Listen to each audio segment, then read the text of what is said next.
Guilherme Musselin aceitou o convite para conversar com a gente a respeito da ideia de economia compartilhada e tentarmos identificar se neste contexto de economia compartilhada podemos, de fato, encaixar a atividade da Uber e, em paralelo, tentarmos identificar também se a atividade desenvolvida pela Uber pode ser ou não caracterizada como uma relação de consumo. Logo, se é possível ou não entendermos a Uber como uma fornecedora de serviços no direito brasileiro.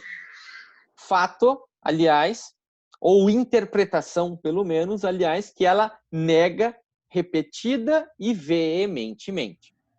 Eu tive a curiosidade de revisitar os termos de uso do serviço Uber ao longo do final de semana, para estar a par também daquilo que existe, pelo menos enquanto postura assumida por essa sociedade empresária que se vende como simplesmente um market share, a respeito de uma percepção que já vem do passado e ela segue se repetindo. Sem mais delongas e agradecendo a presença, além dos meus estudantes, da Patrícia Durante, da Marcela Joelsons. Meu colega Agradecer de mestrado. a generosidade desse amigo querido, desse jovem talentosíssimo, super comprometido, super dedicado, que se vocês precisarem, certamente vai seguir à disposição de vocês, para além deste momento, que é o Guilherme Musselin. Guilherme é doutorando aqui na Universidade Federal do Rio Grande do Sul e, como ele mesmo dizia há pouco, tem trabalhado a tese que gravita em torno do grande tema proteção de dados. Não precisamos divulgar mais informações a respeito da tese do Guilherme, até porque teses devem ser mantidas, Guilherme, assim, em sigilo até o resplandecer da banca, tá? Obrigado pelo teu carinho, obrigado pela tua generosidade. Eu que agradeço. Obrigado, professor. Então, eu vou compartilhar uma tela com vocês. Vocês estão vendo a tela? Está compartilhado? Sim. Tá. Então, hoje, primeiro, obrigado, né, professor, pelo convite. É sempre bom a gente poder compartilhar ideias, problemas e também ideias, e compartilhar, quem sabe, aí também soluções para esses problemas, para esses danos, eventuais danos que acontecem aos consumidores, usuários, né, de aplicativo, em especial aqui para nós hoje, do Uber.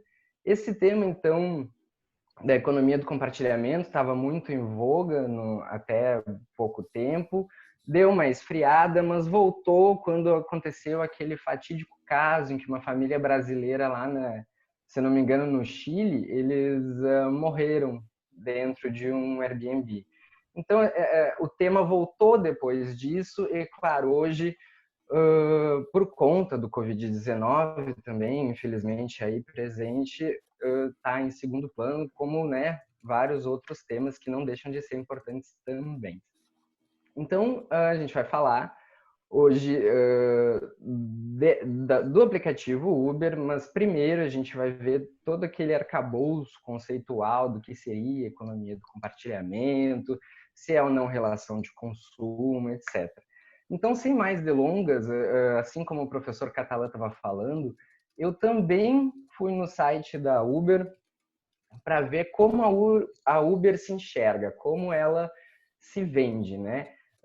A ideia, então, do aplicativo da Uber surgiu em 2009, por conta da necessidade que tinha de táxis na época, ou seja, os idealizadores da Uber estavam participando, já trabalhavam com tecnologia, startup há muito tempo, eles estavam em um evento, se não me engano, em Paris, e quando saíram não tinha mais táxi. Todos já tinham ido, já estava tarde da noite, enfim, não conseguiam. Foi daí que surgiu a ideia de, então, conseguir um carro, uma locomoção a partir de poucos cliques na tela do celular.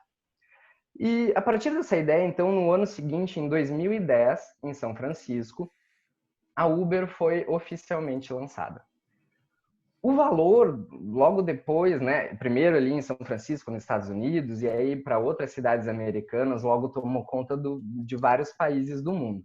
Já em 2019, 9 anos depois do lançamento do aplicativo, o valor da Uber é de 82 bilhões de reais. Então, com relação à atividade que eles fazem, o próprio site da Uber diz que é uma empresa de tecnologia, que o objetivo é colocar o mundo em movimento, seja, né, lá o que eles quiseram dizer, acho que em respeito à mobilidade que se dá através do aplicativo. É um serviço de aproximação de usuários e parceiros por uma plataforma integrada de mobilidade. E atualmente está presente em 10 mil cidades, distribuídas aí em 69 países, sendo que só no Brasil está presente em mais de 500 cidades. A Uber também tem como empregados 27 mil funcionários contratados. Esses 27 mil, eles não são relativos aos motoristas ou aos entregadores. É todo aquele corpo que a Uber tem para desenvolver software, aprimorar aplicativo, gestão, todas essas questões mais, digamos, empresariais, não operacionais, assim, que é o que a gente tem contato mais direto. Também são cadastrados na plataforma cerca de 5 milhões de motoristas e entregadores, sendo que só no Brasil é 1 milhão. Então, é uma parcela significativa, né, dos motoristas e entregadores cadastrados que estão no Brasil. Da mesma forma, são 111 milhões de usuários ao redor do mundo, sendo que só aqui também são 22 milhões. Então, a gente percebe que a Uber tem uma grande importância no mercado de consumo brasileiro. Em pouco tempo, desde que chegou aqui no Brasil, que foi em 2014 com a Copa do Mundo, a Uber já faz parte do nosso cotidiano, não é uma coisa estranha, não é entre aspas, um novo consumir. Claro que doutrinariamente pode ser um novo consumir, mas já está muito enraizado no nosso dia a dia. Também a Uber, segundo o site dela, diz que faz 21 milhões de corridas por dia no mundo inteiro. É uma gigante da tecnologia, ela conecta pessoas para fins de transporte, isso é inegável, e é uma das maiores empresas no ramo do mundo. Mesmo ela sendo quiçá a maior do mundo nesse ramo, ela não é dona de frota de carro. Os carros, os serviços são todos prestados por, entre aspas, terceiros que entram nessa relação. Mas vamos seguir para o próximo slide, que é exatamente essa parte que a Uber fala o que ela não é. Isso está explícito no site. A Uber não se vê como uma empresa de transporte. Ela se vê como uma empresa de tecnologia que opera uma plataforma de mobilidade. É um aplicativo que conecta. O site também diz que a Uber não é um serviço de carona paga ou remunerado. Também diz que a Uber é uma empresa de tecnologia que possibilita, pelo seu aplicativo, que motoristas parceiros, e aqui já é possível fazer alguma crítica, inclusive nessa nomenclatura, porque quem seriam os motoristas parceiros, né? É uma relação de trabalho? Não é uma relação de trabalho, apesar da inclinação não só brasileira, mas mundial, de dizer que os motoristas parceiros não são empregados, mas são outra coisa que não empregados, já cabe uma criticazinha. Voltando então, é um aplicativo que encontra pessoas que precisam de viagens de maneira acessível e segura a poucos cliques no celular. O usuário chama o motorista parceiro que o leva para o destino que ele deseja. Assim é, idealmente, como a Uber se vende. Também diz que não emprega nenhum motorista e não é dona de nenhum carro. Nessa visão, eles então seriam apenas uma plataforma que oferece o ponto de encontro e nada mais. No Brasil, é importante saber também que a Uber oferece 7 tipos de serviços diferentes. A UberX, que são carros compactos com ar-condicionado de 4 portas. O Uber Juntos, que é uma modalidade que permite dividir a viagem com outros usuários que estão em trajeto similar ou que estejam no meio do caminho, digamos assim. Temos também o Uber Comfort, que é uma seleção de carros mais confortáveis e espaçosos, e o preço também é um pouquinho maior. O Uber Black, que são carros sedã, todos com bancos de couro e ar-condicionado. O Uber Eats, que é o serviço que permite ao usuário solicitar refeições de maneira prática, onde quer que ele esteja. Patinetes, que é um sistema de compartilhamento que permite alugar um patinete elétrico em algumas cidades, pelo mesmo aplicativo usado nas viagens de carro. Salvo engano, eu não tenho mais Uber, eu já descadastrei. Salvo engano, esse serviço não foi oferecido aqui em Porto Alegre. Tinham outros aplicativos que depois aparece ali, como a Yellow. E também tem um serviço que exibe no aplicativo da Uber informações em tempo real de linhas de ônibus, trens e metrô. Ou seja, também tem um serviço aí de identificação de transporte público. Tudo isso fez com que a Uber totalizasse já em 2018 10 bilhões de corridas. A gente pode entender essas 10 bilhões de corridas também como 10 bilhões de potenciais danos aos usuários e a quem dirige. De fato, muitos danos vieram acontecer. E o Poder Judiciário tem enfrentado essa questão, né, da economia do compartilhamento, não só do Uber, como também do Airbnb, dos outros congêneres, Cabify, etc., com uma certa desorganização de fundamentos. Ou seja, numa pesquisa jurisprudencial que eu fiz, foi em todos os tribunais estaduais do país, encontrei tantos fundamentos para responsabilizar, tanto fundamentos para não responsabilizar, e foram dos mais diversos.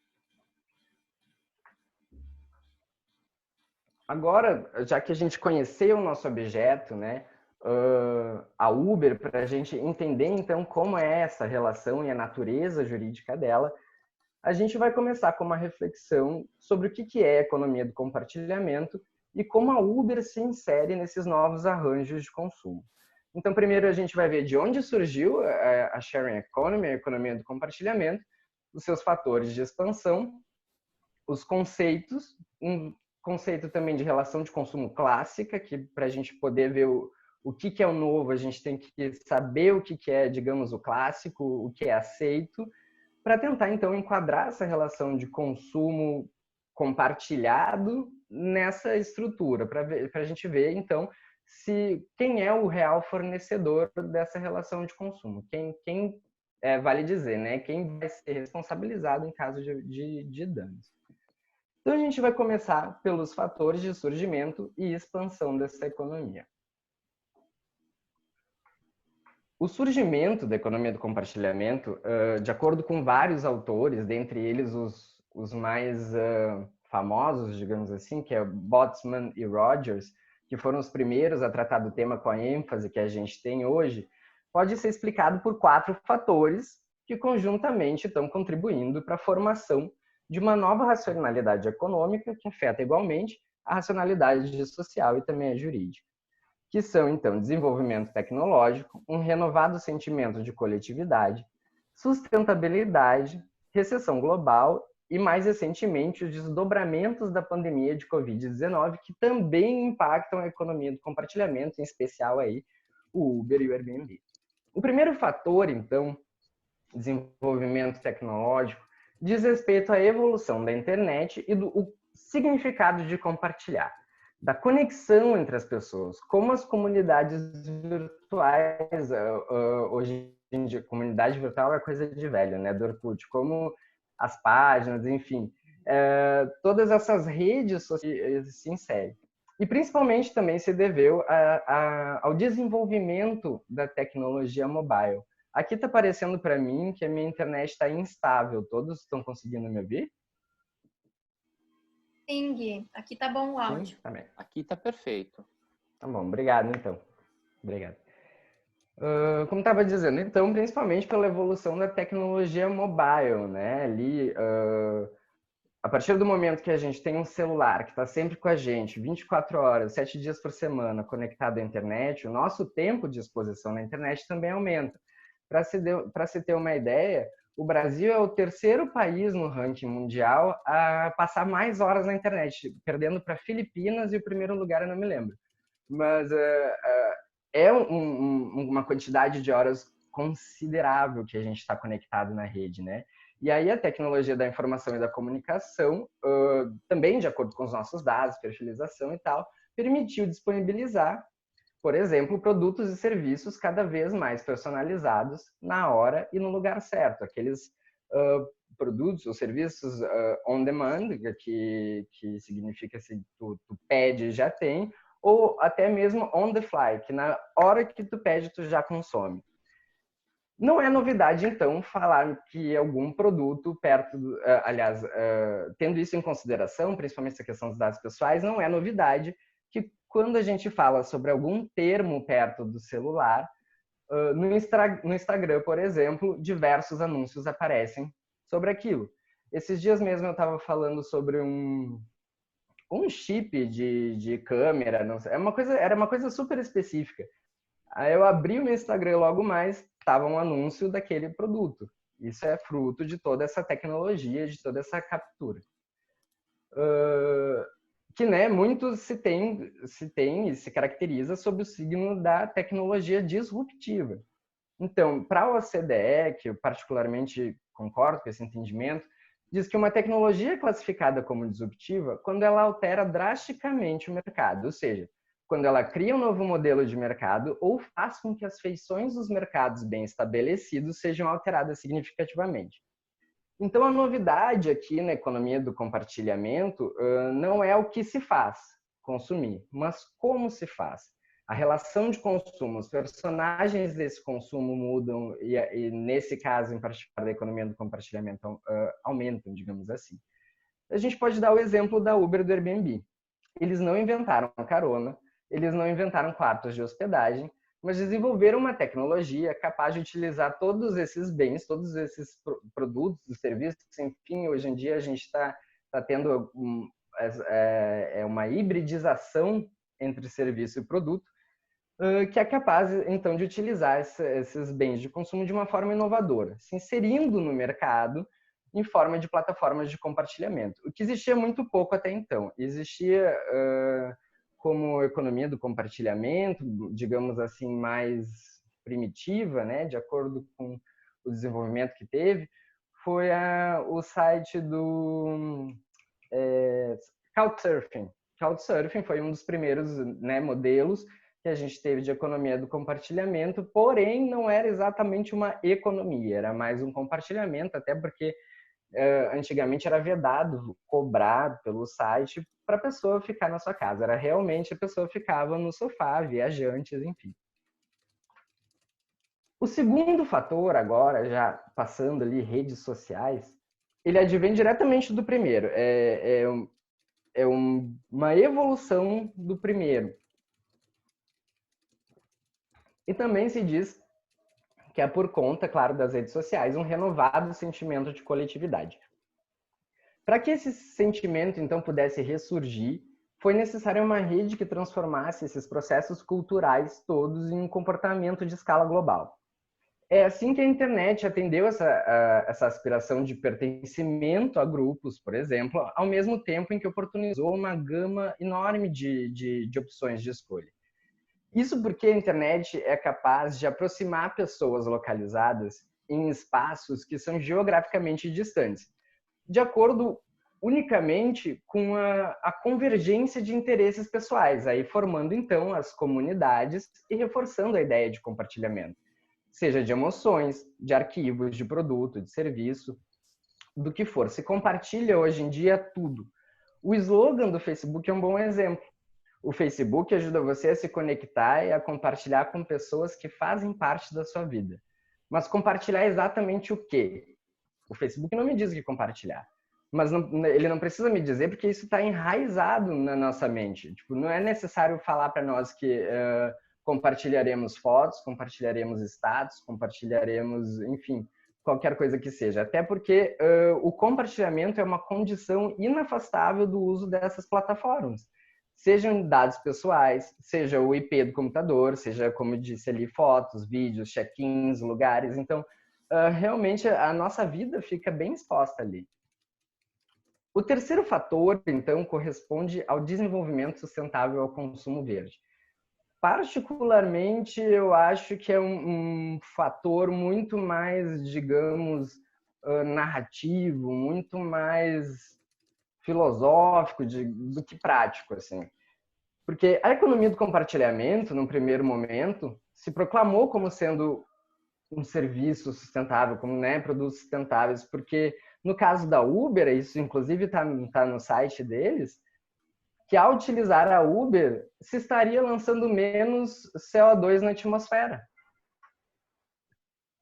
Eu fui atrás de dados que, né, comprovassem essa afirmação, não encontrei nenhuma pesquisa científica que confirme com exatidão essa proposição. Então, a gente pode dizer que, pelo menos reflexamente, a economia do compartilhamento pode trazer benefícios ao meio ambiente, pelo combate, por exemplo, à obsolescência programada. Mas eu acredito que quase ninguém, quando pega um Uber, pega o Uber porque não quer lançar CO2 na atmosfera. Quem se propõe a pegar e pagar uma carona nesse aplicativo é primordialmente porque é mais barato que táxi e mais confortável que um ônibus. Ou seja, a balança do custo-benefício, por mais que às vezes a gente tenda a achar que o benefício é maior, principalmente se tratando de Uber, né? De 15 em 15 reais, a gente paga 500 reais de Uber no final do mês. Então, o motivo é muito mais econômico do que ambiental. Claro, né? Reflexamente pode haver, mas esse argumento que eles trazem, que também doutrinadores trazem, na minha concepção, é um argumento reflexo, não é um fator de expansão. Isso tem muito mais a ver com determinados estilos de vida que não necessariamente correspondem ao sucesso aí de bilhões de corridas, né, da Uber. Então, tendo isso, né, que na verdade a proteção ambiental é reflexa, e na verdade o econômico é muito maior, isso nos leva ao quarto fator, que são crises econômicas ou constrições financeiras. Esse fator, então, serviu de catalisador para o surgimento definitivo, digamos assim, da economia do compartilhamento, devido à recessão global de 2008, né, de origem dos Estados Unidos, e que teve um efeito dominó em quase todas as economias do planeta.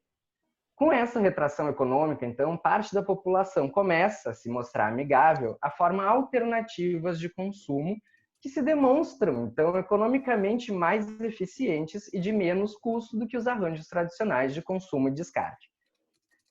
Obviamente que existem críticas à economia do compartilhamento nesse sentido, né? Porque cada vez mais a economia do compartilhamento, se mostra muito mais como simplesmente como um outro produto colocado no mercado de consumo à disposição dos consumidores, não representando, em verdade, uma ruptura com os modelos tradicionais do capitalismo no que toca ao consumo, como, por exemplo, Jeremy Rifkin, quando ele escreveu Sociedade ao Custo Marginal Zero, ele falava que a economia do compartilhamento, a crença nos bens comuns, impressoras 3D, tudo isso levaria, na linguagem do autor, ao eclipse do capitalismo.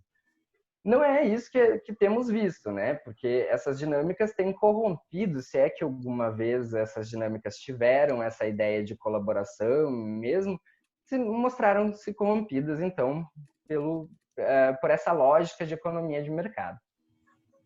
O último fator que eu adicionei recentemente nos meus estudos foi a pandemia do Covid-19. Que se refere, então, à perenização e à expansão da economia do compartilhamento. Por quê? Porque com o isolamento social, a maior parte das pessoas não está, ou não deveria estar, pelo menos, circulando na rua. Não está indo normalmente ao supermercado. Enfim, várias restrições foram feitas para que as pessoas se precavessem de contrair o vírus, né? E é nesse sentido, então, que houve um crescimento de mais de 59% de entregas de compras e de comida por aplicativo. E não foi por acaso também que o decreto 10.282, datado agora de 20 de março, então é uma coisa bem nova, define essas entregas por aplicativos como atividade essencial. Ele diz expressamente: transporte intermunicipal, interestadual e internacional de passageiros e o transporte de passageiros por táxis ou aplicativo. A redação, contudo, foi alterada por outro decreto que veio depois, que trocou o que estava escrito por trânsito e transporte interestadual e internacional de passageiros, ponto, mas observa e não deixa de observar a importância da economia do compartilhamento quando também define que é essencial a produção, a distribuição, a comercialização e a entrega de produtos realizadas presencialmente ou por meio do comércio eletrônico. Aqui também estamos a falar da economia do compartilhamento como um comércio eletrônico renovado, né, ou 2.0, ou como queiram falar. Especialmente, então, voltando ao decreto de produtos de saúde, higiene, limpeza, alimentos, bebidas e materiais de construção. Mas o que é exatamente, então, economia do compartilhamento? Essa expressão ela é amplamente empregada pela mídia e pelos estudiosos do tema, muitas vezes para designar diferentes arranjos comerciais com diferentes objetivos, comportando inúmeros aspectos de definições nesse meio termo, que vai variar de acordo, né, claro, com a ciência que se propõe a analisar o fenômeno. Ali, por isso que eu botei no slide que se trata de um conceito transdisciplinar, né? Faz um corte transversal em diversas áreas do conhecimento. Tem estudos de geografia, tem estudos de psicologia, tem estudos, obviamente, né, de direito, de sociologia, até de filosofia. Esses tempos eu vi um professor comentar sobre a filosofia do compartilhamento. Achei interessantíssimo. Então, durante a minha pesquisa, esse tema é resultado da minha dissertação de mestrado, e eu li mais de 200 artigos, li livros, li notícias, documentos oficiais, e eu já adianto que não existe uma definição precisa sobre o que vem a ser economia do compartilhamento. O que existe é o consenso de não haver consenso. Obviamente, né, nem todos os artigos apresentavam a mesma nomenclatura para definir a economia do compartilhamento. Algumas vezes, outros nomes eram usados para dizer a mesma coisa, ou com poucas diferenças, mas que no fundo efetivamente se tratava do mesmo tema. Ao longo da pesquisa, então, mais de 23 termos ou expressões foram encontrados que se modificam de acordo com a área do conhecimento e o autor que escreve sobre. Então, dentre essas expressões, algumas vocês podem ver ali no lado direito, as que aparecem com maior frequência, além da economia do compartilhamento, é a economia do acesso, escambo digital, gift economy, consumo colaborativo, mercados de ponta a ponta, enfim. Um monte de termo que designa com maior ou menor intensidade o que vem a ser economia do compartilhamento. Mas o que a gente pode afirmar, então, com certeza, é que não existe uma economia do compartilhamento, mas sim várias, sendo o seu conceito um conceito guarda-chuva. Nesse guarda-chuva ficam voando ali diversos conceitos, né, como se fossem uma espécie. Então, digamos que a economia do compartilhamento é um conceito guarda-chuva, é um framework conceitual que permite identificar diversos outros conceitos sobre suas características essenciais. Quer dizer, então, que a gente pode falar que a economia do compartilhamento é gênero, do qual diversas outras expressões designam arranjos diferentes, são espécies. Então, todos aqueles termos que a gente viu no slide anterior não necessariamente se referem à mesma coisa. Eles estão dentro desse guarda-chuva, mas as partículas que estão ali dentro, digamos assim, elas não se confundem, porque elas têm traços específicos que permitem aí a gente melhor analisar.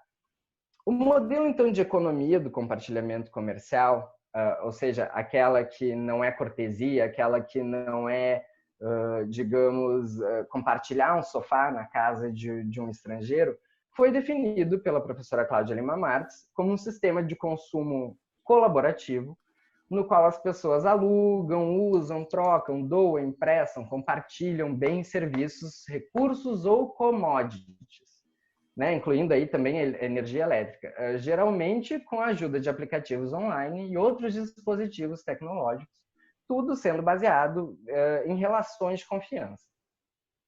O professor Bruno Miragem conceitua esse termo como novos modelos de negócio que não se concentram mais na propriedade e na formação de propriedade individual, mas no uso comum, por várias pessoas interessadas, das utilidades oferecidas pelo mesmo bem. O que dá conta, na verdade, de uma redução dos custos e a otimização do uso de recursos devido ao compartilhamento, incluindo também aqui uma interpretação cultural porque identificamos nesse novo modelo, favorecido aí pela internet, uma inspiração genuína de reação ao consumismo e de adesão ao consumo sustentável. Isso nas palavras do professor Bruno Miragem. Como a gente já falou previamente, a adesão ao consumo sustentável e a reação ao consumismo, eu ainda acho que carece de estudos mais aprofundados, especificamente em relação a esse tema, para fazer essa afirmação. De fato, é que aglutinando esses conceitos, a gente pode dizer que essa nova economia, né, a economia do compartilhamento, são atividades econômicas facilitadas pela internet, que se dão por meio de plataformas digitais, tanto sites quanto aplicativos, e que deram origem a diversos modelos de negócio que oportunizam a pessoas, empresas e governos compartilharem, venderem, comprarem, doarem, alugarem, enfim. Tudo aquilo que tiver capacidade ociosa, aquela capacidade que não foi aproveitada ao máximo, né, relativo ao produto ou, enfim, habilidades, dinheiro, energia elétrica. Não se restringe, então, a economia do compartilhamento ao consumo. Isso é uma ideia que é recorrente, né, no imaginário, que a economia compartilhada se traduz em consumo, mas existem tipos de relação que abarcam também relações de trabalho, ou pelo menos na minha concepção deveriam abarcar, parcerias público-privadas, relações puramente civis, societárias e empresariais. Então, a economia do compartilhamento não é só consumo. É uma vasta variedade de situações, de modelos de negócio e de agentes econômicos que faz, então, dificultar para a maioria das pessoas, até que consiga chegar ao esclarecimento de que a economia compartilhada não é exatamente consumo, a análise do fenômeno. Então, frente a toda essa diversidade de conceitos, de modelos, de atores, e para evitar a generalização e imprecisão, o critério que utilizei para melhor enquadrar, né, a economia do compartilhamento ou o consumo foi a finalidade. A finalidade de consumo foi o guia que me fez, então, analisar a economia do compartilhamento por um viés específico, no caso, o consumo. Então, chegamos na sharing economy na finalidade de consumo, que esse consumo, então, em status de compartilhamento, né, é exercido e organizado de modo profissional e com intuito de lucro pela plataforma, que chamamos aqui de consumo compartilhado, como uma espécie de economia do compartilhamento. Então, para fins de definição, a gente tem que é o ato de consumir, sob forma de compartilhamento, aluguel, empréstimo, escambo, doação, venda ou compra. Portanto, é sim um modelo de negócio comercial oportunizado pela plataforma que, ao contrário do que a plataforma se vende, que ela diz que apenas intermedia, ela não só intermedia, ela viabiliza, estrutura e define todos os aspectos da relação que é subjacente.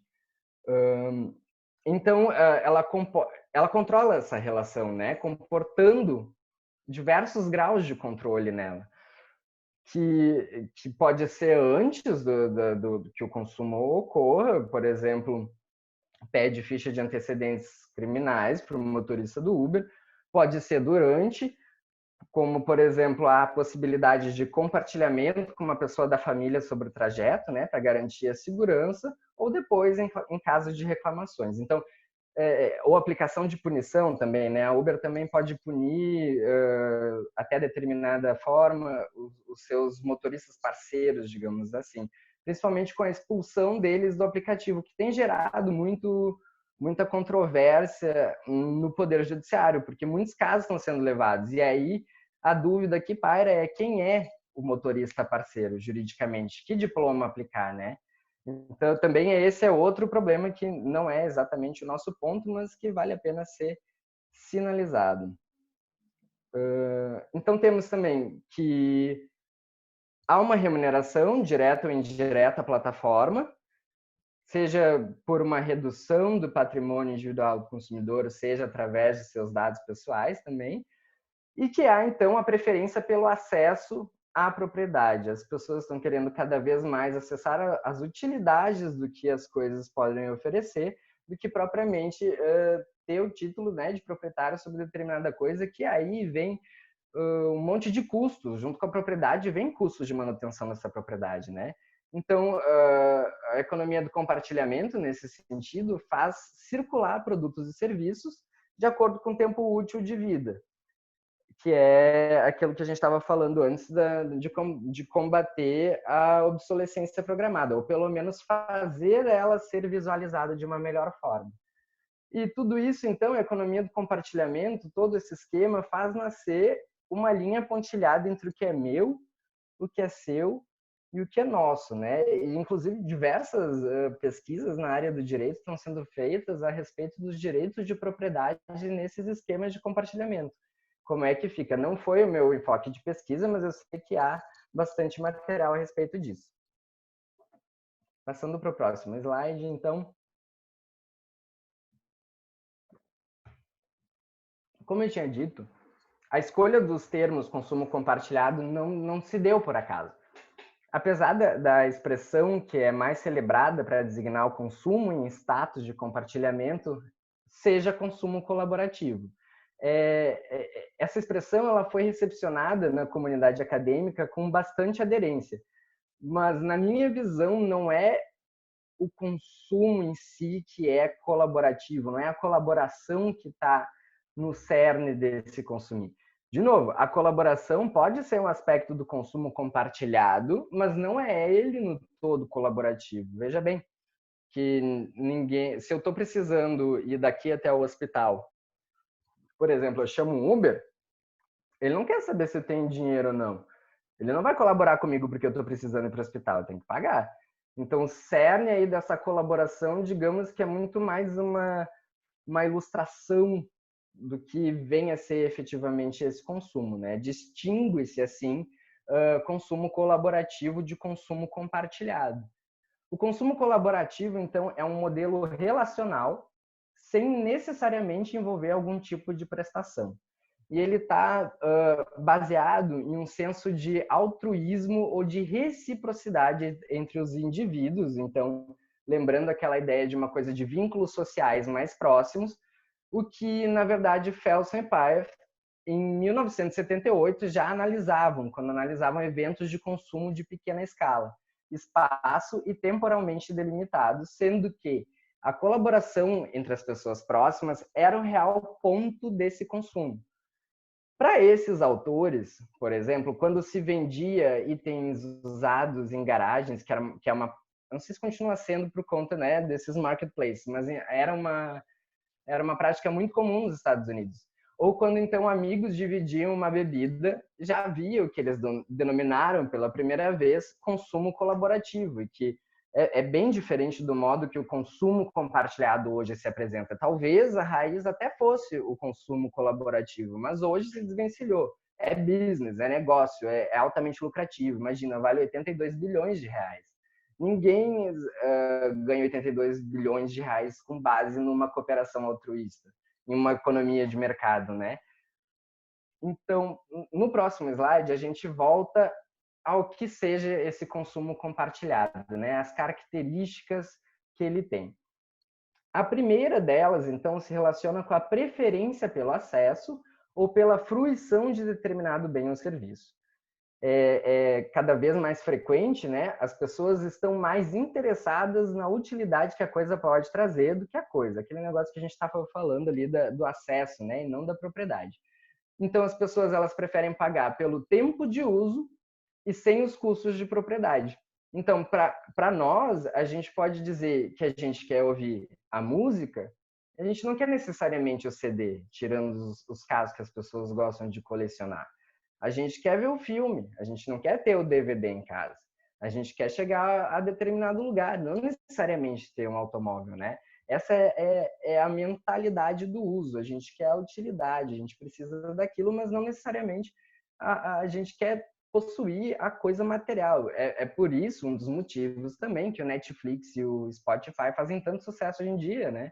Porque temos um catálogo, uma opção enorme, por um preço razoável, que, enfim, a gente não teria o mesmo acesso se fosse em outra range de consumo, se fosse no consumo, digamos, normal, por exemplo. A gente pode trazer também um exemplo que é muito famoso, que é o da furadeira.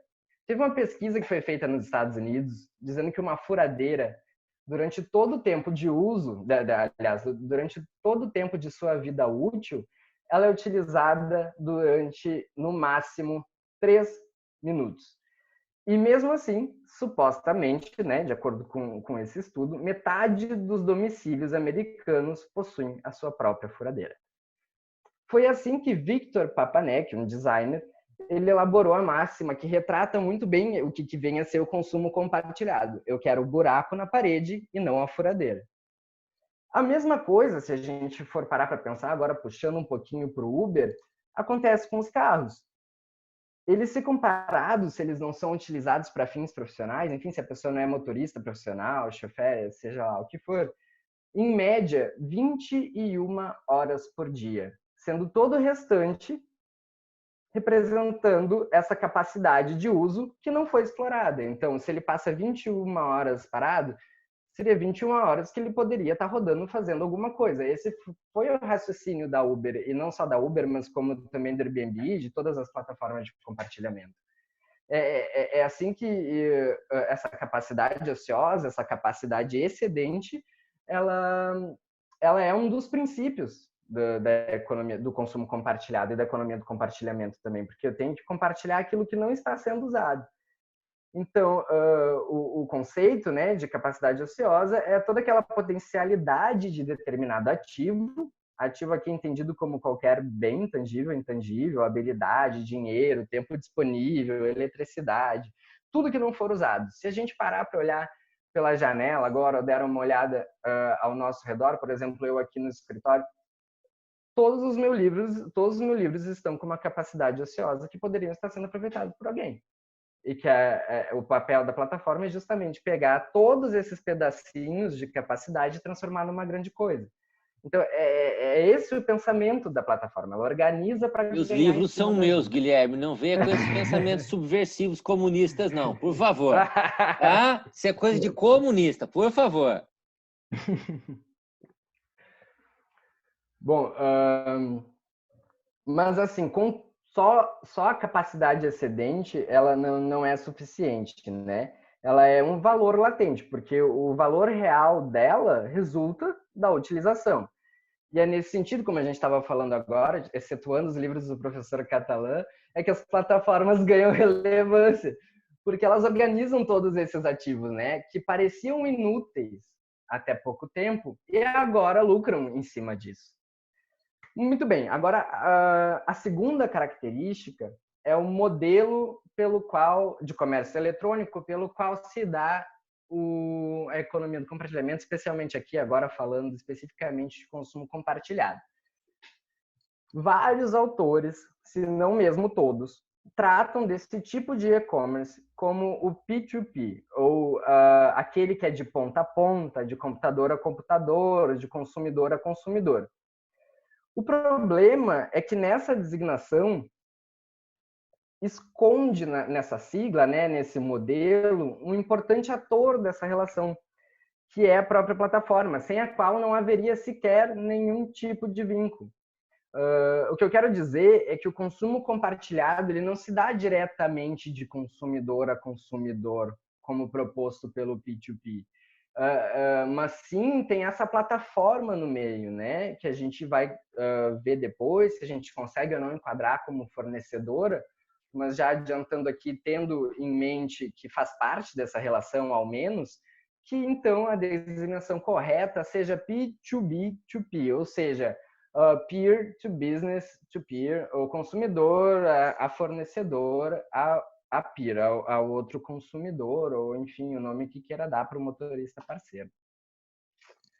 A terceira característica relevante, então, que a gente percebe no consumo compartilhado é o pluralismo junto da conectividade. O pluralismo, conforme definido por Eric James, é um professor de Heidelberg, alemão, que é seguido pela professora Cláudia, também seguido moderadamente pelo professor Bruno, e que eu me filio também. ele diz que o pluralismo, então, é um dos elementos dessa sociedade pós-moderna que se encontra no direito e que se manifesta também na pluralidade de fontes legislativas que têm o escopo de regular o mesmo fato. Ou também no pluralismo de sujeitos a serem protegidos. Aqui, né, de novo, nessa relação, a gente vê que tem a plataforma, tem o consumidor, que é o que frui, tem o que eu chamei de provedor, que é aquele que não oferece no mercado de consumo, mas oferece à plataforma oferecer no mercado de consumo. A própria plataforma, quando não temos os garantidores de crédito, né, as empresas ali que efetuam pagamento, que também estão engendradas no aplicativo, quando muito também seguradoras, que são requisitos específicos de determinadas plataformas, enfim, nós temos realmente uma pluralidade de agentes econômicos nessa relação. Numa relação normal, poderíamos dizer que essa pluralidade ela é vista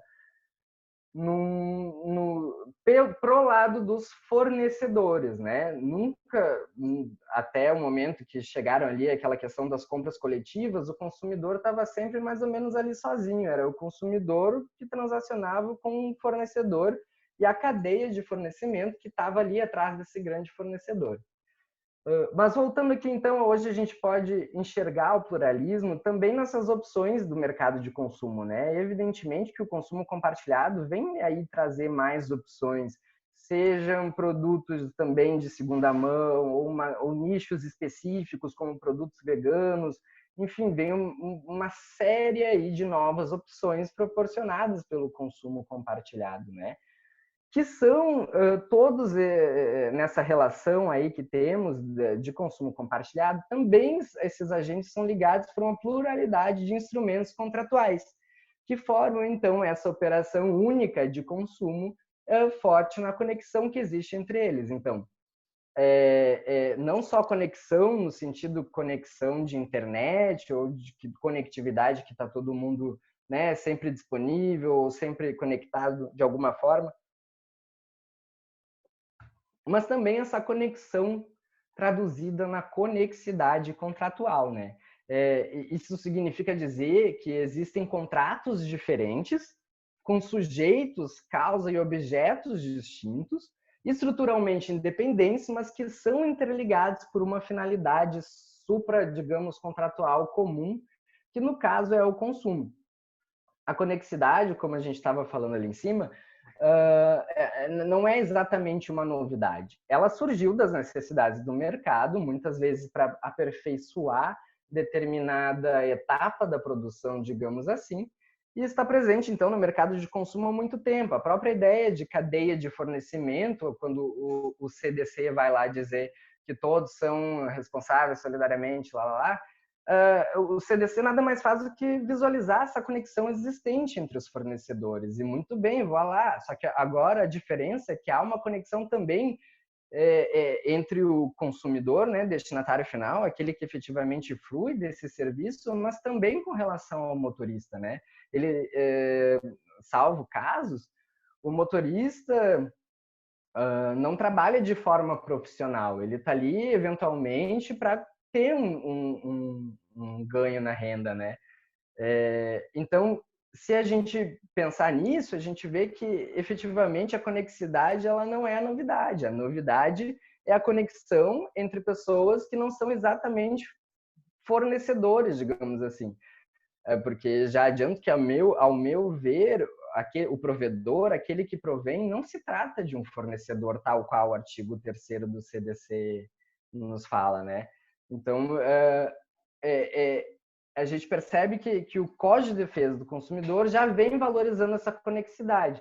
Só que agora a gente tem que ver como é que fica essa conexidade em relação ao novo, que é exatamente duas pessoas físicas, né, todas conexas por vínculos contratuais, tendo a plataforma aí como a grande cabeça, o contrato quadro, enfim, como quiserem chamar, mas aquela que controla, que comanda, que estabelece padrões.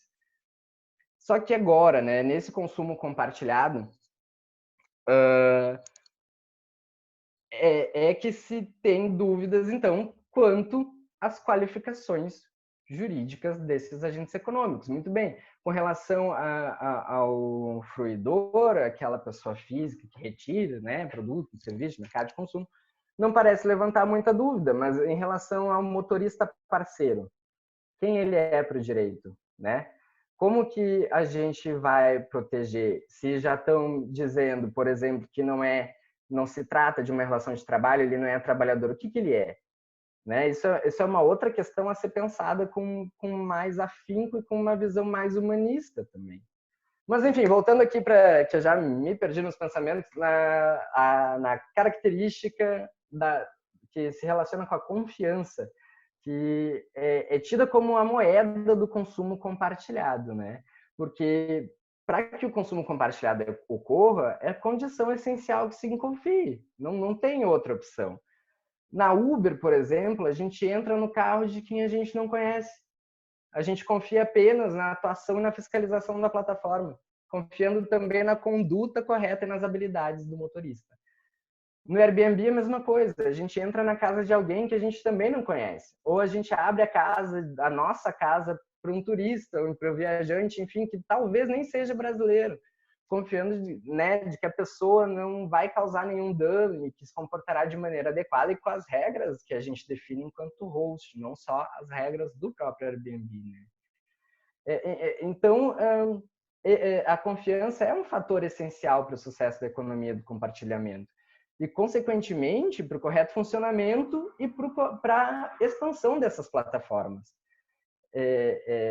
A gente sabe, a confiança ali transposta para o mundo jurídico é a base da conduta individual, social e jurídica, existindo nelas ali uma crença de uma conduta considerada correta em relação aos outros.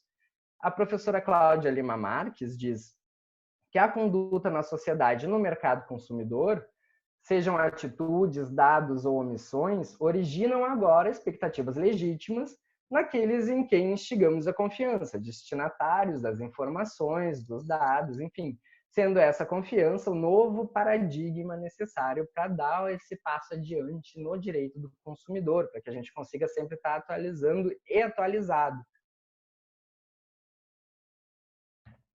Especialmente nas relações com os consumidores, a proteção da confiança é tomada como base para a proteção do consumidor, tanto na responsabilidade civil quanto nas outras, e tem como fundamento também a vulnerabilidade, uma vez que ele vai ser, precisamente por ser vulnerável, ou seja, em todos os tipos de vulnerabilidade ou subtipos, por exemplo, a informacional, eu não tenho informações a respeito dos algoritmos que a Uber utiliza para definir quem vem me buscar.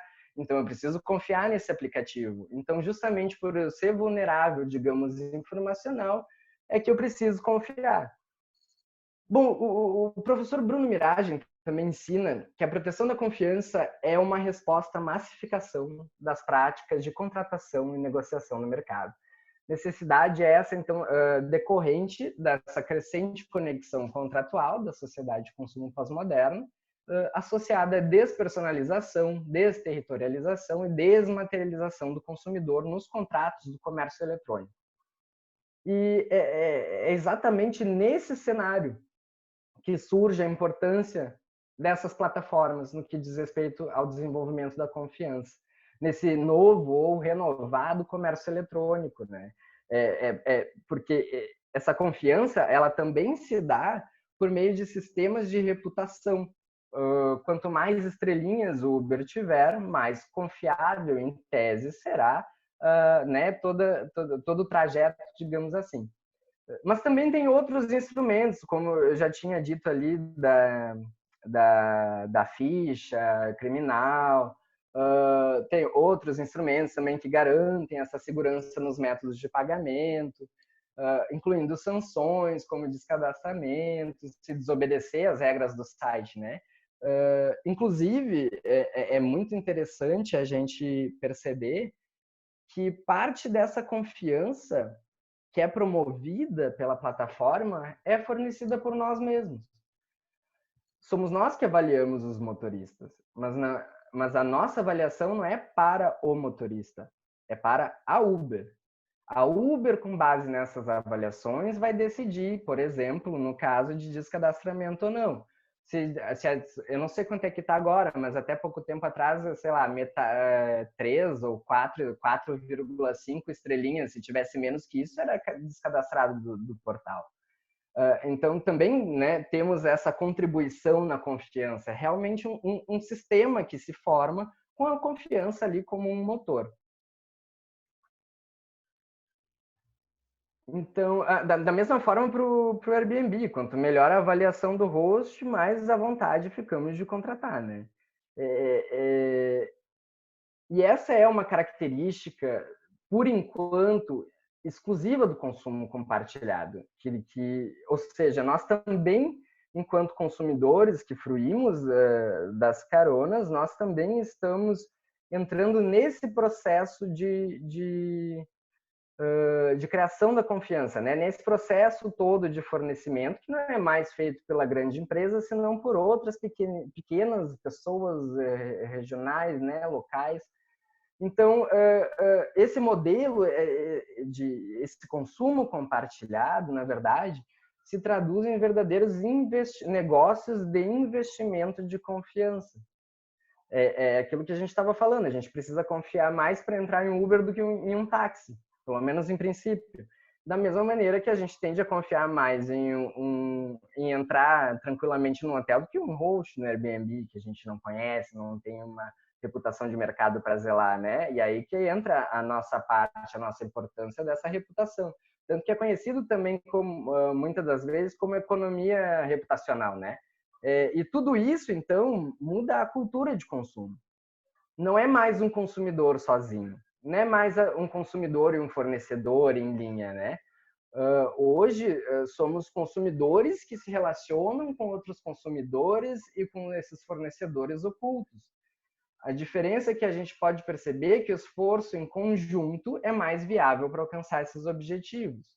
E aí que Rachel Botsman e Roy Rogers falam que o compartilhamento faz um grande sentido prático e econômico para o consumidor, o meio ambiente e a comunidade.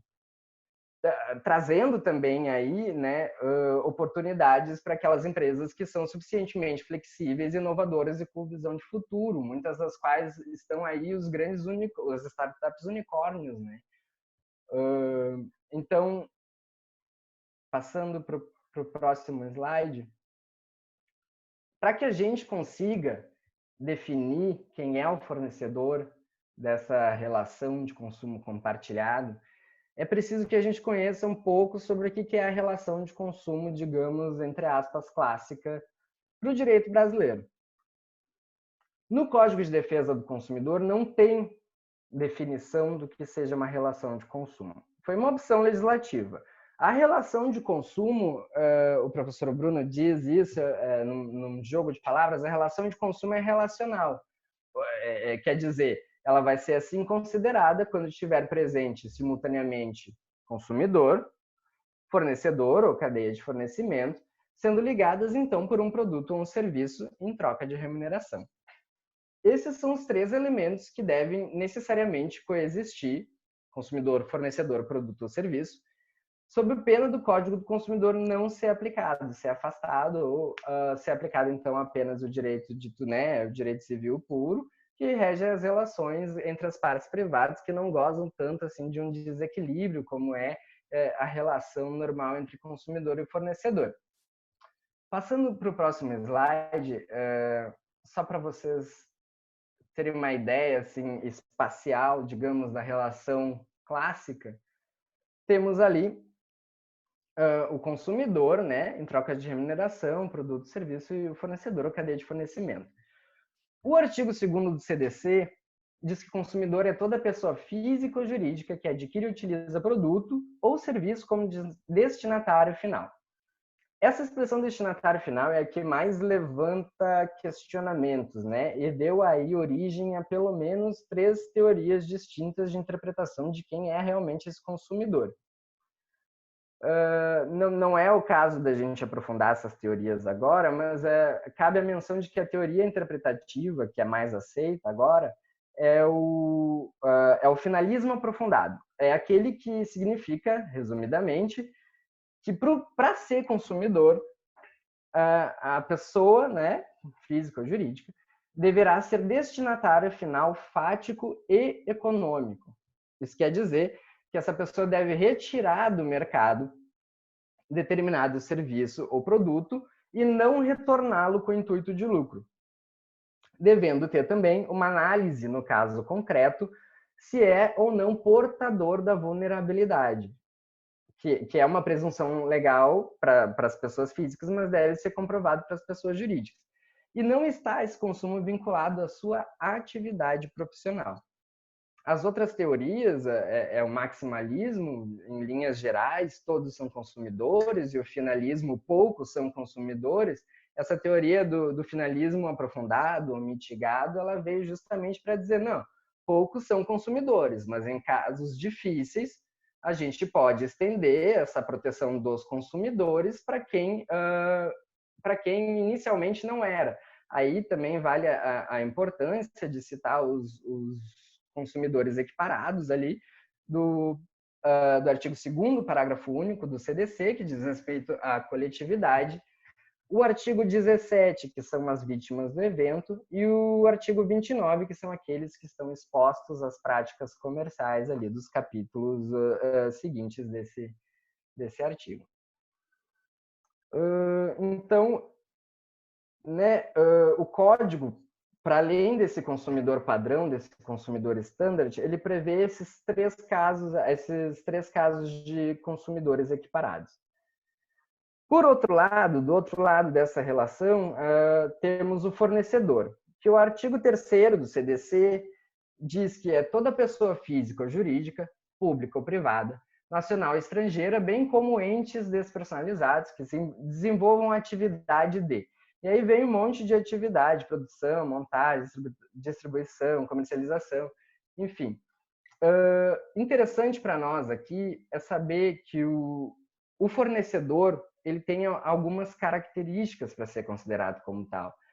Ele deve ser um profissional, ele tem que ter conhecimentos especializados a respeito do produto que coloca ou do serviço que coloca no mercado de consumo. Ele tem que ter uma habitualidade, apesar de ter críticas a respeito da habitualidade ou não, se ela vem antes, se ela vem depois da profissionalidade, se está inserida ou não. Mas, enfim, pela essa expressão atividade de, essa expressão atividade indica uma continuidade no tempo de atuação desse fornecedor, né? E ele tem que ofertar no mercado de consumo, ou seja, por mais óbvio que isso pareça, se a Uber fosse exclusivamente, digamos, sei lá, uma empresa que fornecesse serviços para outra empresa, estaria oferecendo no mercado de consumo? É um ponto a se pensar, mas em princípio seria difícil enquadrar como fornecedor, a não ser se fosse pela equiparação ali do artigo 29, que permite que pessoas também jurídicas, comprovadamente vulneráveis, que não sejam, que desempenham uma atividade diferente daquela para a qual o consumo foi contratado e tal. E a remuneração também é um requisito, por mais que se diga que existem casos que não precisa de remuneração para que ocorra a relação de consumo. O código foi,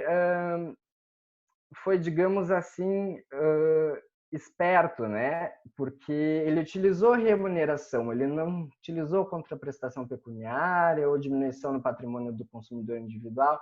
Ou seja, essa remuneração, ela vem de alguma forma.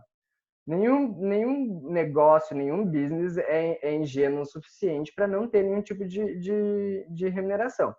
Seja por dados pessoais, seja por fidelização, seja essa remuneração diluída na sociedade, digamos assim, pelos outros consumidores, como é o caso do consumidor idoso que não paga para andar de ônibus. Então, existem N formas de remuneração que não só aquela diminuição, né, no patrimônio, no dinheiro mesmo do consumidor. Para então que se complete essa relação de consumo clássica, deve estar presente o produto, que é qualquer bem móvel, imóvel, material e imaterial, ou um serviço que de novo aqui vem aquela expressão atividade, que é qualquer atividade fornecida no mercado de consumo, mediante a remuneração, que a gente viu que não precisa necessariamente representar um ônus direto para o consumidor, especificamente falando. Inclusive, natureza bancária, financeira, de crédito, securitária, salvo as decorrentes das relações de caráter trabalhista. Então, aqui a gente já observa que as relações de caráter trabalhista ficariam excluídas, né, da análise do escopo, da incidência do CDC, e que, por conta da posição majoritária que diz respeito à qualificação dessa pessoa que provém algo seu através da plataforma no mercado de consumo, pode ser que ganhe fôlego considerá-lo enquanto consumidor sui generis, é verdade, isso é uma questão mais profunda, não é o caso dessa exposição, mas vale a ideia, né? Então, essa qualificação jurídica, já que não é de natureza trabalhista, os próprios tribunais dizem isso, será que são relações de consumo diferentes? Ou são outro tipo de relação que cabe uma maior reflexão? Bom, então esses três elementos juntos, o consumidor, o fornecedor, o produto e serviço, eles vão conformar a relação de consumo clássico. A gente nota que o consumo, por mais que exista uma cadeia de fornecimento, tem uma ideia linear. Simplificadamente falando, tem uma ideia de linha, quase retilínea, o que não acontece com o consumo compartilhado, que a gente vai ver agora. Então, é assim, então, e por isso que o consumo compartilhado desafia realmente vários conceitos do direito. Se não desafia, pelo menos pode vir a renovar diversas interpretações. A ideia da relação de consumo compartilhado, em contraposição à clássica, não seria então mais tão linear assim, senão triangular. Ao que lembra a figura essa figura de linguagem da professora Cláudia, uma figura de uma taça invertida, cujo pé da taça seria a própria confiança. Inclusive, essa natureza triangular da relação foi reconhecido por diversos documentos oficiais, a ONU, a OCDE, vários tipos de documentos reconhecem essa relação diferente triangular, né? Então, nas bases, a gente pode ver que temos o fruidor, o consumidor, temos o provedor, e aqui é interessante, talvez um critério distintivo da relação de consumo clássica, é que esse fruidor e esse provedor, eles podem trocar de posição, o que numa relação de consumo clássica eles não poderiam. Se é consumidor, ele ia ser consumidor. Aqui, inclusive, ele pode ser tanto provedor quanto fruidor ao mesmo tempo, como é o caso do prosumer da energia elétrica, que o Matheus Bassani, ali da URGS, terminou o doutorado dele pesquisando sobre isso. E a interpretação que ele deu foi exatamente esse. Tu fornecer alguma coisa objetivamente não te desqualifica como consumidor. Então, pode ser que essa ideia também se aplique ao motorista parceiro, adaptando, claro, todos os entendimentos que se fizerem necessários. Então, essa ideia linear não é mais. Ela é triangular, onde as bases estão para mim, eles são consumidores, então eu chamo de consumidores pares. Os documentos oficiais também chamam de peer consumers. E no vértice, então, se encontra essa plataforma. Assim, a gente pode pensar não em uma cadeia de fornecimento, mas em uma rede de fornecimento complexa e conexa, e de forma que insere, né, nessas dinâmicas de consumo uma outra pessoa física, talvez tão leiga quanto o outro consumidor, talvez não tão leiga, não tão vulnerável, digamos assim, com relação a determinadas especificidades, como se há em relação à existência ou não de um vício, ou se o produto que ele está colocando para compartilhar, de repente, não corresponde à expectativa. Talvez isso, sim, ele apresente graus de vulnerabilidade diferentes, mas não que ele seja menos vulnerável com relação à plataforma. Mas seguindo a linha do legislador, então, em que a relação de consumo deve ser vista de maneira relacional, a gente vai tentar fazer o mesmo no consumo compartilhado. Então, eu vou, digamos, colocar uma lupa nesse triângulo para a gente ver melhorzinho como é que é a relação de consumo compartilhado.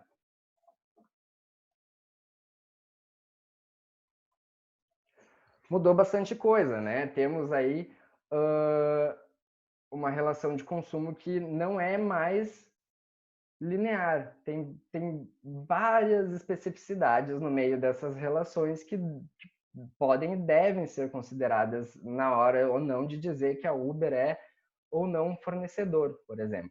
Se a gente embarca na visão da Uber, de que é apenas uma empresa de tecnologia, quem é então, né, o fornecedor? Em caso de danos a consumidores, quem vai responder civilmente? Aqui, esse slide, como eu tinha dito ali, é uma lupa naquela relação, onde esses triângulos que se mexem no meio desse gráfico é a confiança que sustenta essa relação toda. De um lado, então, temos o fruidor, que ele acessa o mercado de consumo pela plataforma, e demanda à plataforma determinado serviço ou produto, mediante dados ou taxas, como a gente falou, dados pessoais também têm valor econômico, e não é novidade para ninguém, a gente paga taxa para Uber, não só para o motorista, a gente paga a taxa para Uber da nossa utilização. Inclusive, os entregadores do Uber Eats também pagam. Eles já ganham pouquíssimo e ainda pagam uma parcela para Uber.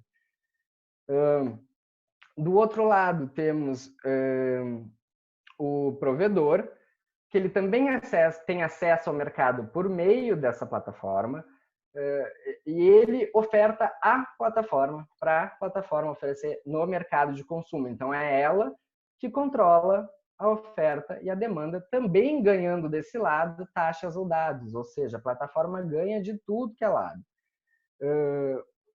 E como a gente tinha comentado também, ali temos o produto ou serviço e os reviews que os consumidores fruidores fazem de quem provém. Então, tudo isso integra uma relação complexa, que não é exatamente mais linear,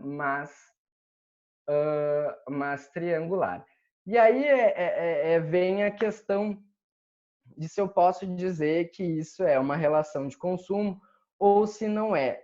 Se eu digo que a plataforma, por exemplo, não é fornecedora, qual é a natureza dessa relação? É uma relação civil, digamos, pura, onde não há aquele desequilíbrio? Ou dizemos, então, que é o provedor, o motorista do Uber que é o fornecedor e a plataforma fica ali como apenas aquele agente econômico que realmente explora, né, as transações dos outros, os bens dos outros, os ativos dos outros, né? Ou temos também a questão de ser a plataforma a verdadeira fornecedora. E aí isso significa perguntar quem responde em caso de danos. Eu estou no Uber, sou agredido fisicamente. Quem responde? É o provedor, é a plataforma, é todo mundo? Ou sei lá, deixei meu celular ali. Quem responde? E o celular não me foi devolvido. Quem responde, né? Isso são casos reais que estão chegando no judiciário, que o judiciário está fazendo aí uma ginástica para tentar responder a todas essas indagações, invocando diversos argumentos jurídicos, né? Então, de um modo geral, penso, e também é um entendimento, já adianto que é do judiciário, talvez não exatamente com esses mesmos fundamentos, mas o judiciário também está considerando o Uber como fornecedora.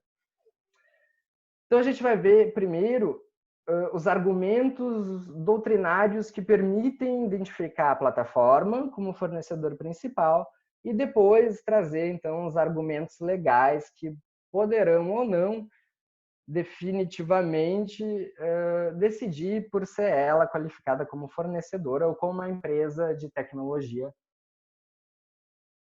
que serve apenas para realmente conjugar interessados em caronas e aqueles que precisam. Bom, de modo geral, e de acordo com essas definições trazidas, existem elementos comuns que podem ser identificados com relação a essas plataformas. Todas elas são online e são disponibilizadas por meio de sites ou aplicativos, em terminais conectados à internet, qualquer tipo de device, né, de aparelho, seja um smartphone, um tablet, até mesmo um computador pessoal. E até então, para a grande maioria da literatura, eles são considerados como mero intermediários de consumo. Eles se utilizam de softwares e algoritmos complexos, aí a black box, né, para determinar a oferta e a demanda, mas não só, também a precificação. Fazendo uma aspas aqui, é muito interessante que a Uber, especialmente, se utiliza do sistema sticks and carrots, né? Quando a gente se fala do motorista, cenouras e bastões, enfim, cenouras e um porrete. Que nesse sentido é que a Uber ela dá incentivos para as pessoas e se elas não obedecerem a esses incentivos, elas são de alguma forma punidas. Por exemplo, a Uber, os algoritmos lá da Uber identificam que em determinado bairro, em tal hora, não tem tantos motoristas. E aí eles lançam uma campanha de que tu vai ganhar, sei lá, 20% a mais de bônus se tu ficar tantas horas naquela região. Aí tá, beleza. Se o motorista não quiser, e ele entra de qualquer forma, e ele acha aquela região perigosa e tal, e ele pega uma corrida para lá, e ele, 1, 2, 3, e ele vai cancelando essas corridas, ele é descredenciado do aplicativo. Então, é um modo soft, né, de dominação, de subordinação algoritmo. O pessoal está pesquisando muito isso no direito do trabalho. Então, realmente, a tecnologia, ela não manda, mas ela incentiva. Se tu não incentivar, tu vai sentir aí as penalidades, digamos, mais veladas, mas que existem. Voltando então para as plataformas, elas são todas matchmakers, o que significa que são o ponto de encontro desses pares, desses consumidores, que contam com regras específicas de uso, cada plataforma tem a sua, e da mesma forma elas constroem, elas não servem só de local, elas constroem esse local. Elas visualizam essas pessoas que estão nessa relação, falando agora de pessoas na realidade, tanto o motorista quanto o outro, como pares, como, né, partem a ideia de quê? De igual, e na verdade não são. Essas plataformas também podem oferecer produtos e serviços acessórios, agregando valor. Tipo, aqueles outros serviços que a gente viu logo no início, Uber Black, Uber X, Uber não sei o que, veio de um modelo, de um serviço mais básico. Aí foi sendo adicionado especificidades que, né, permitiram agregamento de valor, mas não só isso, mas na cobrança também. Essas plataformas, então, elas se organizam na forma de pessoas jurídicas e têm diversas funções e modos de funcionamento. Para que a gente analise, então, esse papel no consumo compartilhado, a gente precisa, num primeiro momento, ponderar quais são as funções que essas plataformas desempenham e, a partir dela, a estrutura para que, então, a gente consiga qualificar ela juridicamente. É nesse sentido que a professora Cláudia Lima Marques e o professor Bruno Miragem, que, né, me orientaram aí durante a minha formação, continuam até hoje, todas essas situações de consumo compartilhado utilizam plataforma digital mantida por alguém que se dispõe a viabilizar espaço ou instrumento de oferta por intermédio de um site ou um aplicativo. Esse site ou esse aplicativo atua não apenas como facilitador, mas como aquele que torna viável e, por vezes, estrutura um modelo de negócio. Quer dizer que esse site, esse aplicativo, então, eles permitem acesso à highway da internet, né? E atua como um guardião dessa highway. Quer dizer, essa plataforma é o gatekeeper, linguagem ali de um professor alemão, que significa que ele é o guarda do portal desse consumo.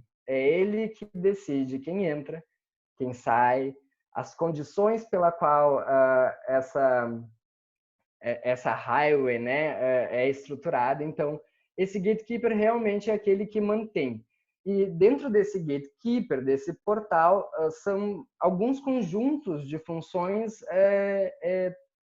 possível que se extraia desse conceito amplo de gatekeeper. A primeira delas, então, a ser destacada, é a de criar o ponto de encontro onde esse consumo vai ter lugar. É a criação dessa pessoa jurídica. Normalmente, essas pessoas jurídicas, né, grandes plataformas, elas têm sim fim lucrativo. E o objetivo delas é a criação justamente de uma interface com o usuário, com o consumidor, para a realização de atos de consumo. Intrínseca a essa função também é a de estruturar o modelo de negócio. E modelo de negócio que a gente entende, a par de ser entendido como uma alternativa às estruturas negociais classicamente estabelecidas, se compreende a maneira de organizar determinado tipo de atividade negocial, com foco, então, na descrição da atividade, na balança dos custos, normalmente, né, com a capacidade de enxergar, então, a mobilização de potencial técnico para que a transformação de práticas sejam transformadas, para que as práticas culturais, então, como compartilhar, seja transformada em negócio lucrativo.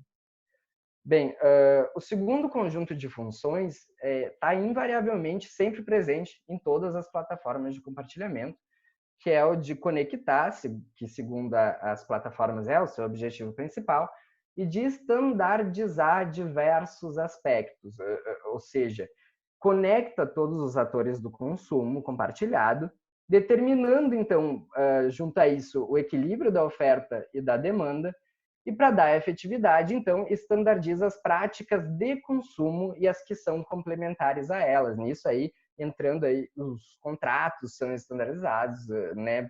A plataforma é que dita como vai ser aquela relação. Obviamente, né, a repercussão dessa função de conectar é a redução dos custos de transação, e é por isso que talvez o Uber seja uma opção mais barata do que táxi, que significa, então, que são os custos de procurar e de se informar, de negociar e de decidir, incluindo o poder de barganha para determinação dos termos do negócio. Se os termos do negócio já vêm pronto, esse custo de transação eu também já não vou ter, já diminui, podendo, então, diminuir direitos, né, ou garantias àquelas pessoas que se engendram juntamente nessas relações. Ou seja, custo de transação é qualquer custo relativo à transação, seja a organização ou até mesmo depois. Isso se dá, então, porque a plataforma tem um papel decisivo para tornar o consumo compartilhado em uma economia de escala. Comparativamente a antes dessas plataformas digitais, o compartilhamento acontecia. A gente percebeu quando a gente falou da venda ali de garagens ou de itens em garagens, ou quando amigos, né, dividem uma cerveja, digamos. Isso já seria um consumo compartilhado na visão daqueles autores, né? Só que agora ela acontece em maior dimensão.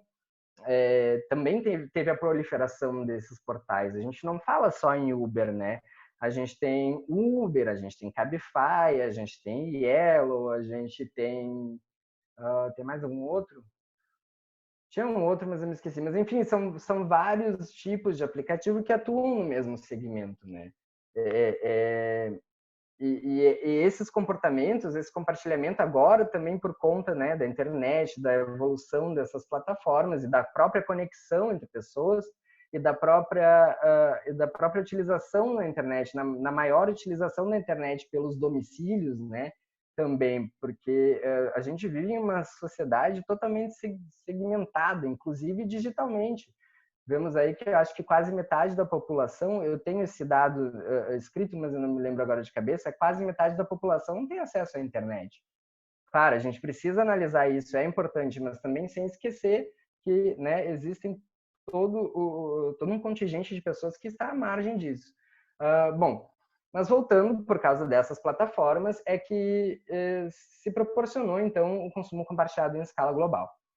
E isso só foi possível a esses essa conectividade entre essas pessoas, né? Sentimento de coletividade ou de pertencimento, como queiram, mas que se utiliza da lógica das redes sociais para ter sucesso. Então, se chama, quando muitos consumidores, né, experimentam e adentram no consumo compartilhado, a gente chama de network effects.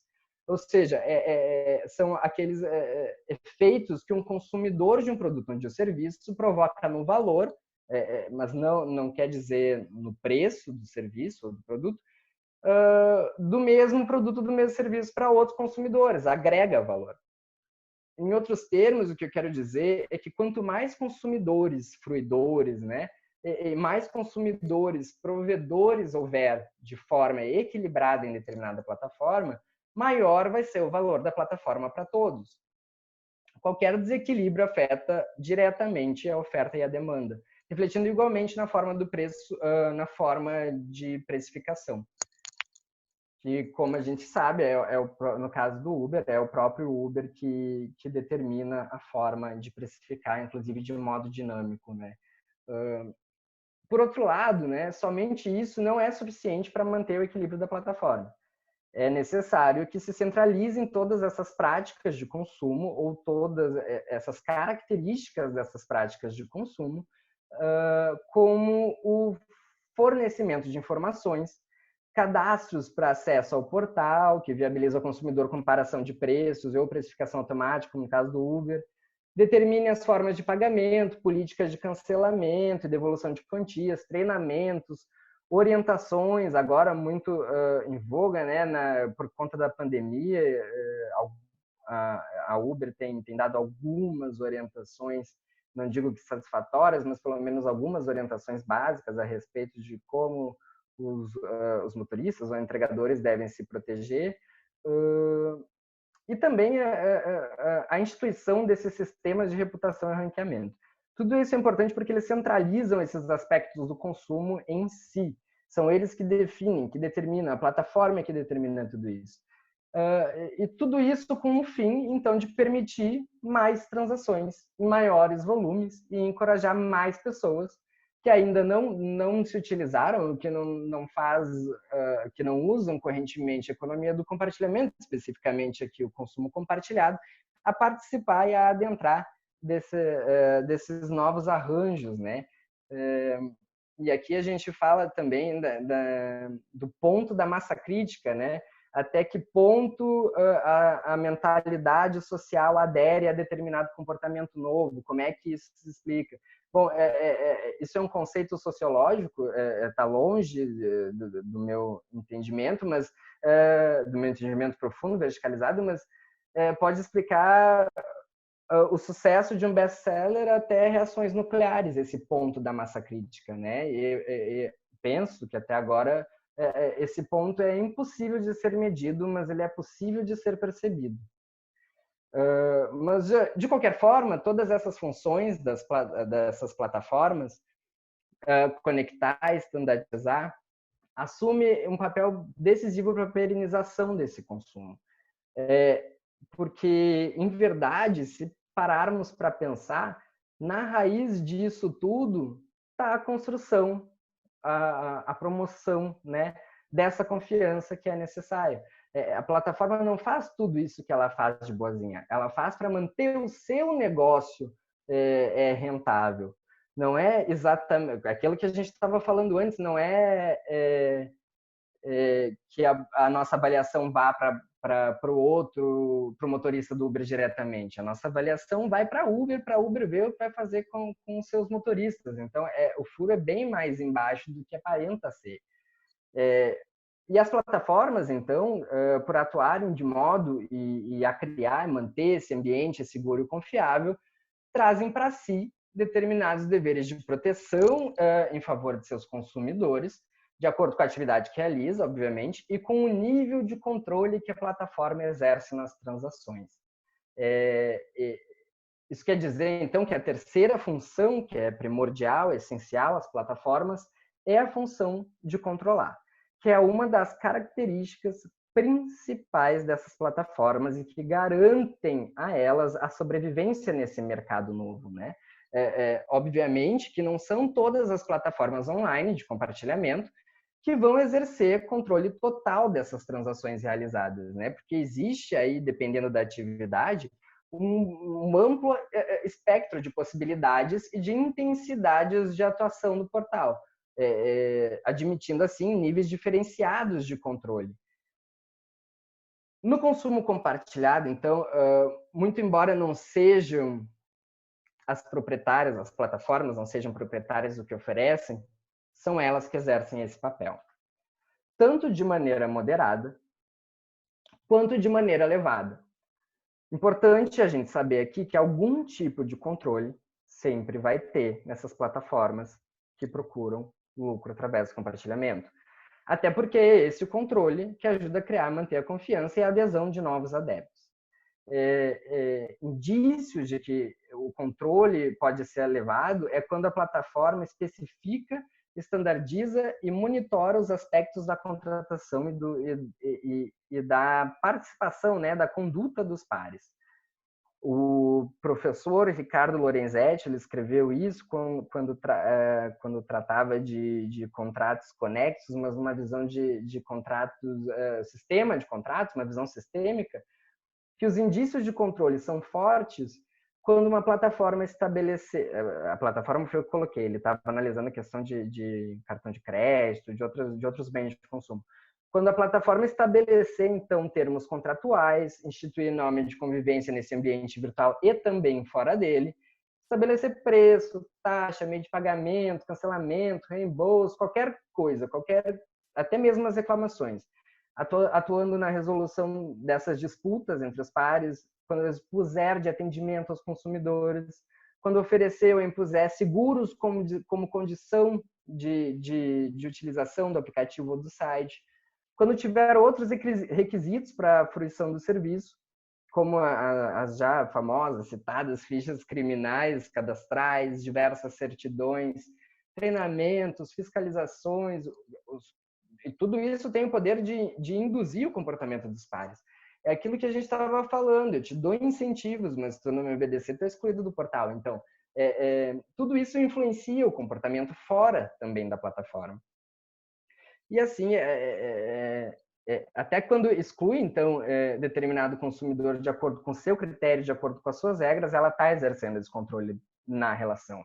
Em outros termos, então, significa dizer que a plataforma exerce esse controle remoto, digamos assim, esse controle de forma remota para alcançar o bom sucesso aí de toda a transação, enfim, aqueles negócios que a gente estava falando de aderência de novos, satisfação dos atuais.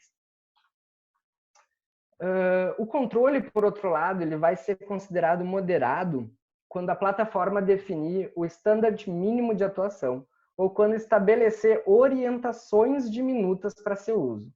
É nessa situação que as plataformas elas são mais horizontais. A Uber é uma plataforma altamente verticalizada, dela emana vários aspectos de consumo. Essas outras não, elas tendem a ser, claro, num nível um pouco acima, porque afinal de contas são elas que pelo menos garantem a existência, né, do local de consumo, mas elas tendem a ser menos, digamos, pontudas no triângulo. Elas são mais abertas em cima. Me faltou o termo da geometria, mas enfim, elas tendem a ser mais horizontais, né? E mesmo assim, mesmo que o controle seja mais brando, vai ter gradações, né? Em atenção ao funcionamento de cada plataforma. E aí vai caber também ao jogador, no caso concreto, ao intérprete, perceber os diferentes indícios de controle e no caso concreto, né, quando for provocado o Poder Judiciário, eles vão ter, então, que definir vão ter não, né? Mas eles vão perceber qual é o nível de controle que essa plataforma exerce sobre a relação. Parece irrelevante agora, mas quando nós formos ver logo mais em seguida, já se encaminhando para o fim, os entendimentos que o Poder Judiciário tem dado a questão do consumo compartilhado, essa questão de controle ganha relevo. E aí é importante que se perceba qual é o grau de ingerência, né, dessas plataformas nesses casos de consumo compartilhado. Então, todo esse envolvimento da plataforma com a operação econômica vai ter relação direta com o nível de controle que eles exercem, também pela confiança despertada, né? Então, volto a dizer, eles devem casuisticamente determinar os melhores fundamentos que permitem ou não a qualificação ali da Uber como fornecedor. Por esses motivos, mesmo que o consumo compartilhado possa ocorrer de forma antiga e tradicional, eu continuo podendo ir na casa de um amigo e ficar no colchão dele, ou sei lá, se eu faço intercâmbio, vou na universidade, tem ali um cartaz dizendo que tem vaga para alugar num quarto, eu vou preferir alugar pelo Airbnb por questões de segurança. Imagina, ainda mais estrangeiro num outro país. Vou pegar ali um cartãozinho que alguém colocou na universidade? Não, prefiro que a plataforma esteja ali, porque ela vai me dar um respaldo, em princípio, né? Então, justamente por causa disso, quando o site ou o aplicativo oferece no mercado de consumo as coisas que não são suas, eles assumem o dever, né, de proteção da confiança, das expectativas legítimas nesses negócios que são investimentos de confiança maiores do que exatamente um consumo, né, digamos, normal.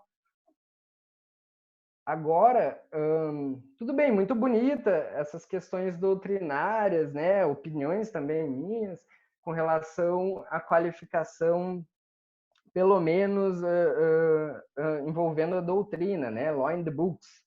Mas também precisamos dar um aporte jurídico para a qualificação ou não da Uber como fornecedora, né? E aí ganha importância aí o Marco Civil da Internet, a lei da Política Nacional que institui a Política Nacional de Mobilidade Urbana e o próprio Código de Defesa do Consumidor.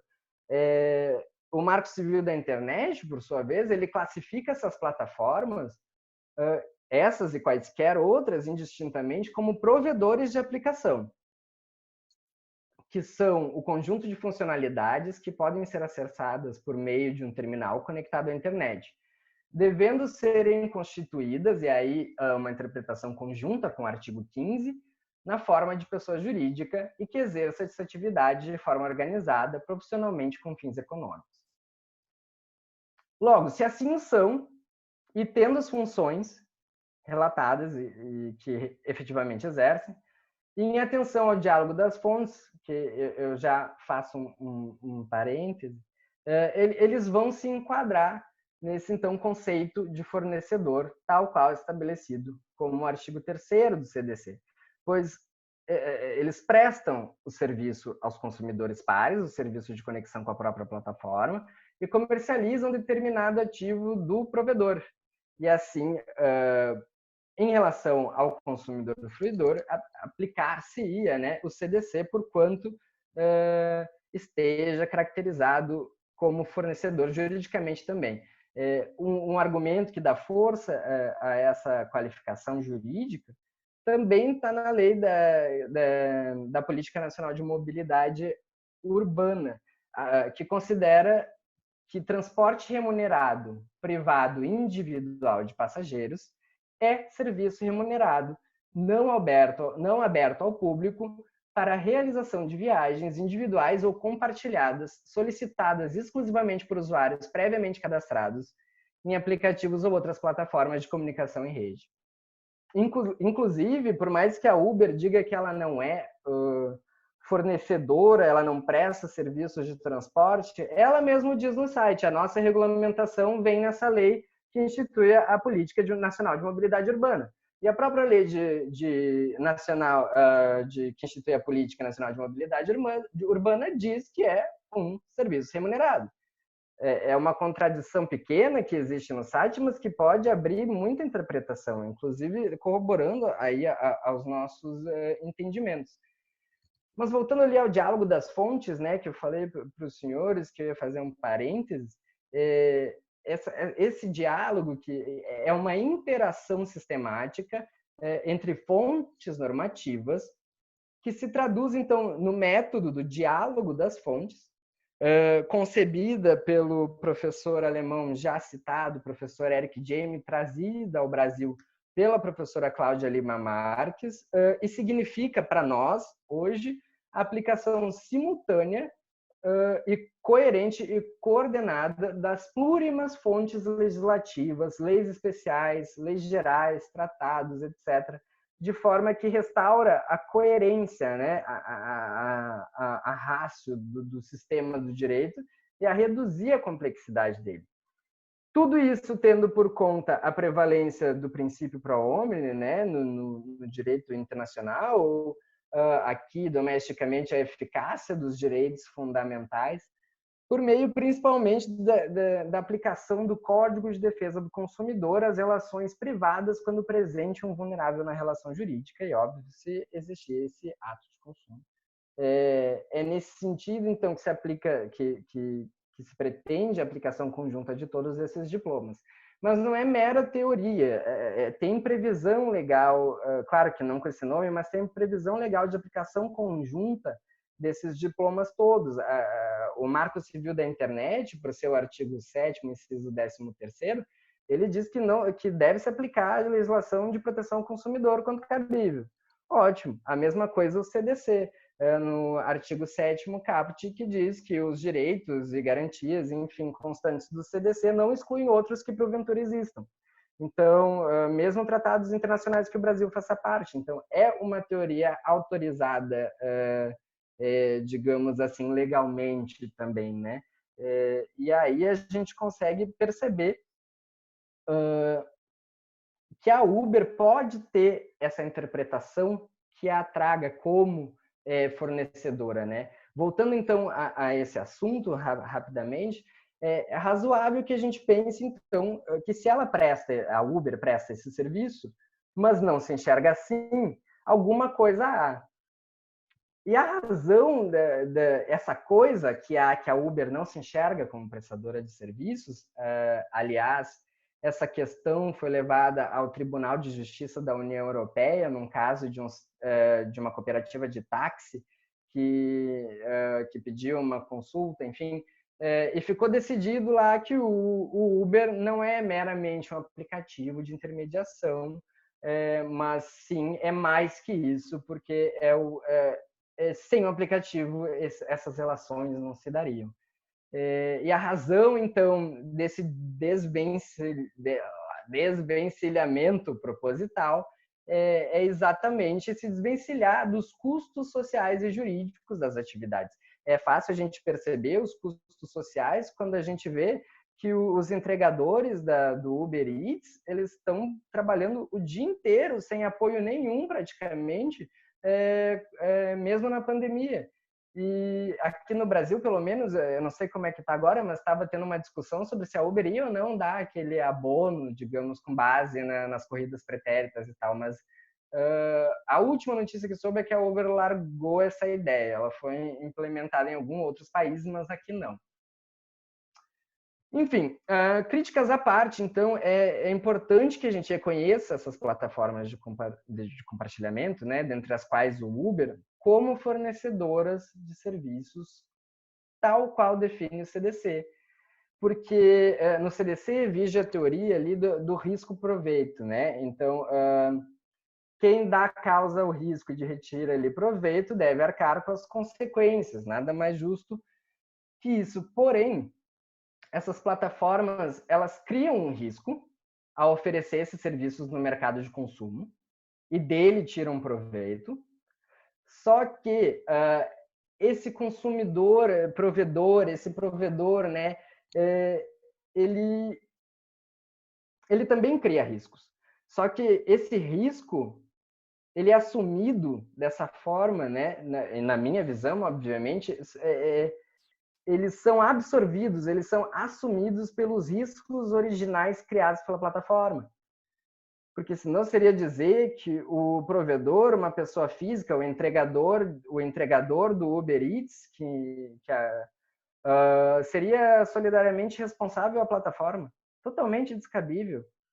Mal e mal as pessoas têm grau de instrução quem faz esse tipo de entrega. Ou quando muitas pessoas sabem, já conversei com vários motoristas que são de Uber, que são engenheiros, já até que têm doutorado, que tem tudo, então ali. Então, tipo, passar esse ônus, né, os ônus de eventuais danos, enfim, para esses consumidores, ou ser para os provedores, como queiram chamar, se não concordam comigo em chamá-los de consumidores provedores, fazer com que eles fiquem impunes os custos sociais e também jurídicos, né? Não vejo esse como o melhor remédio que poderíamos dar a isso.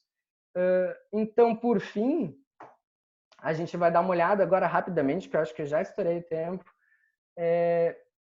no entendimento que que os tribunais brasileiros, né, aí eu escolhi São Paulo, Rio de Janeiro, Rio Grande do Sul,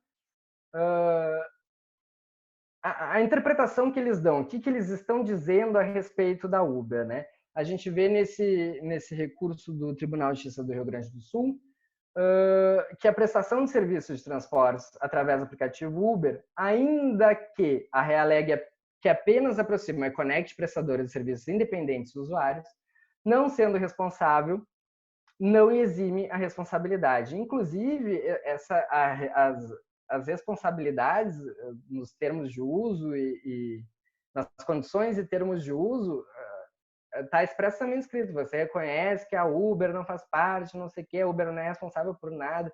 E a gente aceita isso, né? Porque não tem opção. Ou a gente aceita e utiliza o serviço, ou a gente não aceita. E a gente, em caso de dano, ficaríamos sem ter contra quem responsabilizar.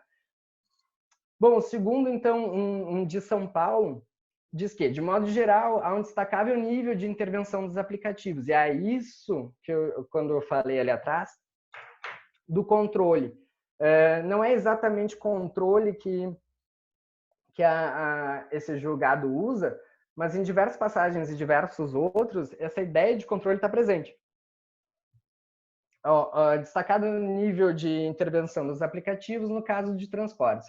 Sobre a relação existente entre consumidores e motoristas, não se restringindo apenas ao momento da aproximação, ou seja, entendimento aí muito parecido com o que teve no Tribunal de Justiça da União Europeia.